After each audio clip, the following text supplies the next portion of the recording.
আজ লাস্ট সোমবার, সেই জন্য আমাদের মন্দিরে ভোগ দেওয়া হচ্ছে। তো এদিকে দেখতেই পাচ্ছ ব্রাহ্মণ মশাই চলে এসেছে, আর এত সুন্দর করে ডেকোরেশন করা হচ্ছে ফুল দিয়ে।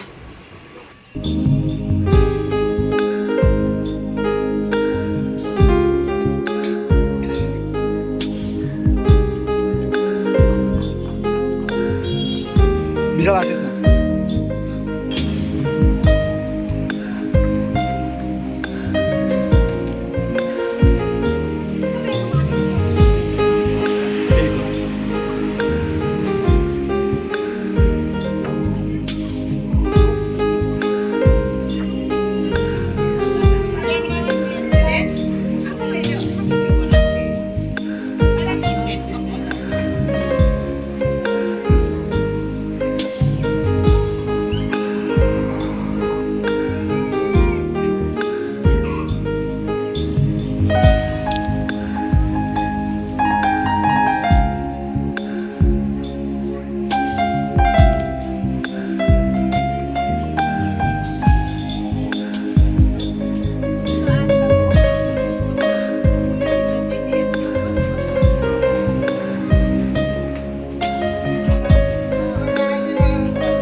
সেই জন্য আমাদের এখানে মন্দিরে একটু পূজা করছে ছোটোখাটো করে।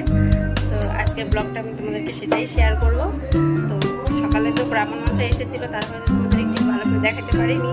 তো যাই হোক, 9:30টার দিকে আসছিলো ব্রাহ্মণ মশাই, সেই জন্য ঠিক মতো দেখাতে পারিনি, খুব কাজ ছিল। আর ইয়ে হচ্ছে প্রসাদ রান্না করা হচ্ছে, কী কী করা হবে না করা হবে সবটাই তোমাদের সাথে শেয়ার করবো। তোমরা পুরো ব্লগটা দেখতে পাবো।